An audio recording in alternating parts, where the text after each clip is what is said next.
శుభకార్యాలకు పూజార్ల కోసం వెతుకుతున్నారా? పూజారీస్.com లో అతి తక్కువ ధరలకే పూజార్లను ముందే బుక్ చేసుకోండి. వెంటనే కాల్ చేయండి.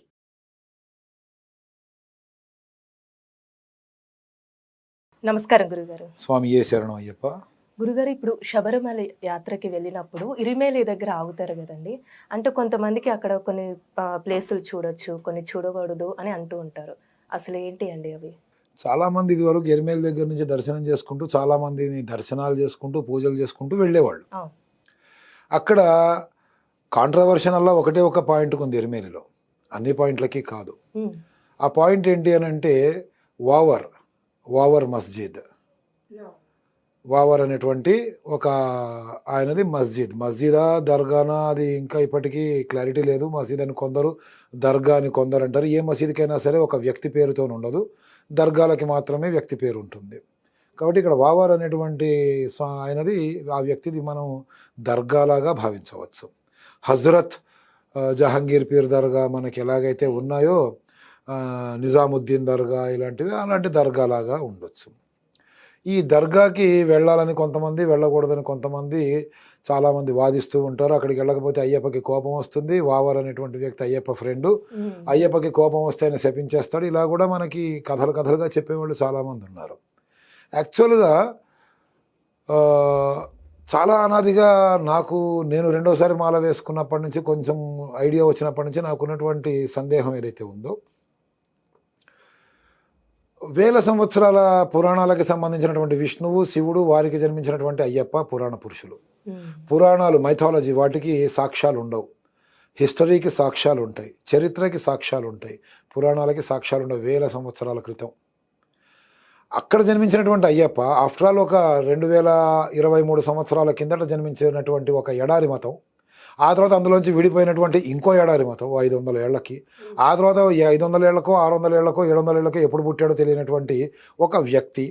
ఆ వ్యక్తికి వేల సంవత్సరాల కింద పుట్టినటువంటి అయ్యప్పకి స్నేహం ఎక్కడ ఏర్పడింది అనేటువంటిదే నా క్వశ్చన్. First point. రెండవది ఏంటి అని అంటే, అయ్యప్ప దీక్షలోకి వచ్చేటప్పటికీ ఈ మసీదులోకి వెళ్ళకపోతే అయ్యప్పకి కోపం వస్తుందా అంటే రాదు అని 100% చెప్పొచ్చు. ఎందుకంటే నేను రెండోసారి నుంచి, నా యాత్ర రెండోసారి నుంచి, ఇప్పటికి 35 అయింది అనుకుంటా, రెండోసారి నుంచి నేను అక్కడికి వెళ్ళడం మానేశా.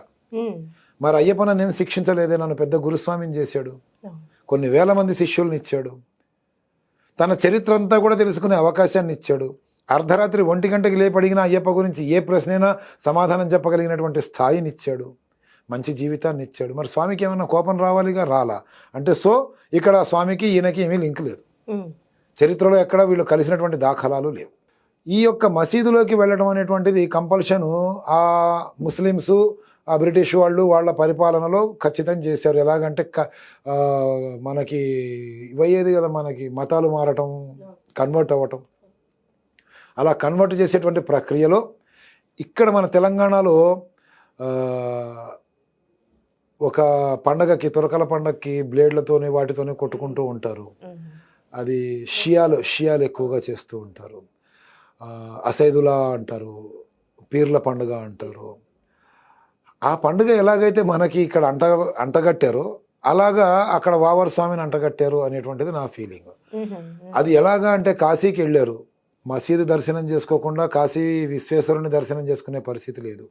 వేములవాడు వచ్చారు, అక్కడ స్వామిని దర్శనం చేసుకోవాలంటే మసీదులు ముందర నుంచే దండం పెట్టుకుంటూనే వెళ్ళాలి. అది ఇప్పుడు దర్గా, శవం, ఆ శివుడి దగ్గర ఈ శవాన్ని పెట్టారు.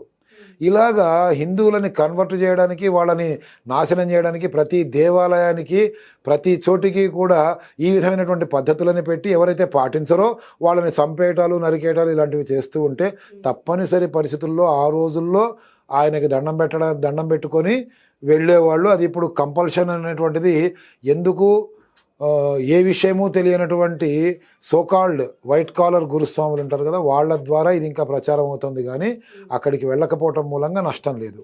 అదే ఎరిమేలిలో ఇదే మసీదు ఎదురుగుండా కిరాత చేస్తూ ఉంటాడు. ఆయనకి దర్శనం చేసుకొని అక్కడి నుంచి మనము పేటైతుళ్ళి ఆటవిక నృత్యం ఆడుతూ ధర్మశాస్త్ర దాకా వెళ్ళాలి. వేషాలు వేసుకొని డప్పు డోలు కొట్టుకుంటూ వెళ్ళాలి. వెళ్ళి అక్కడ ధర్మశాస్త్ర వారి దగ్గర మన ఇరుముడిలోంచి రూపాయి బిళ్ళ కట్టుకొని పెడతాం. అందులో ఆ రూపాయి బిళ్ళ తీసి స్వామి దగ్గర పెట్టి, ఇరుముడి ఓపెన్ చేసి పెట్టి, ఉత్తరంగా సాష్టాంగ నమస్కారం చేసి, స్వామి ఈ 40 రోజుల్లోనూ 50 రోజుల్లోనూ నేను చేసిన తప్పులను మన్నించి నా వెంట ఉండి ఈ వనయాత్ర చేయించి స్వామి దర్శనం చేయించు స్వామి అని ధర్మశాస్త్రకి దండం పెట్టుకోవాలి. పెట్టుకొని ఆయన ఎదురుగుండా ఉన్నటువంటి కాలువలో ఉన్నటువంటి చేపలకి మరమరాలు వేయాలి. అక్కడి నుంచి వనయాత్ర చేస్తూ వెళ్ళి మళ్ళీ అలుదా నది కదా, అసలు యాక్చువల్గా దాన్ని అలస అనాలి. అలస అంటే ఏడ్చింది అని అర్థం. ఎవరు ఏడ్చారు? మహిషి ఏడ్చింది. ఎందుకు ఏడ్చింది? స్వామి మహిషిని మర్దిస్తూ ఉంటే బాధ తట్టుకోలేక ఏడ్చింది. ఏడవటం మూలంగా ఆమె కళ్ళల్లోంచి వచ్చిన నీళ్లు నదిలాగా మారాయి. అందుకే దానికి అలుదా నది, అలసా నది అంటారు. అక్కడ మళ్ళీ చిన్న చిన్న చేపలు ఉంటాయి. అక్కడ వాటికి పేలాలు వేయాలి ఆహారంగా. ఇలా అక్కడి నుంచి వెళ్ళాలి. కానీ ఈ మసీదులలోకి వెళ్ళకపోతే ఆ స్వామికి కోపం వస్తుంది, దర్గాల్లోకి వెళ్ళకపోతే కోపం వస్తుంది. దర్గాలోకి ఎందుకండి వెళ్ళటం? శవానికి ఎదురు పడితే స్నానం చేయాల్సినటువంటి దీక్ష మనది. ఏ శ్మశానంలోకి వెళ్ళము, మన మతస్థుల శ్మశానానికి కూడా వెళ్ళము. అలాంటిది ఎవడి శ్మశానానికో వెళ్ళి వాడికి దండం పెట్టి వెళ్ళాల్సిన అవసరం ఏముంది? మన దేవుడికి దండం పెట్టుకుందాం. నేనైతే అదే దండం పెట్టుకున్నా, స్వామి ఇక్కడికి వెళ్లకుండా నీ దగ్గరికి రావాలి ఖచ్చితంగా, అలా చెయ్యకూడదు, ఇక్కడికి వెళ్ళే నీ దగ్గరికి రావాలి అని కనుక అనుకుంటే నాకు నువ్వు కూడా వద్దు స్వామి అని దండం పెట్టుకున్నా. ఆయన నన్ను ఎప్పుడూ వద్దనలేదు. నేను వెళుతూనే ఉన్నా, వస్తూనే ఉన్నా, అభివృద్ధి చెందుతూనే ఉన్నా.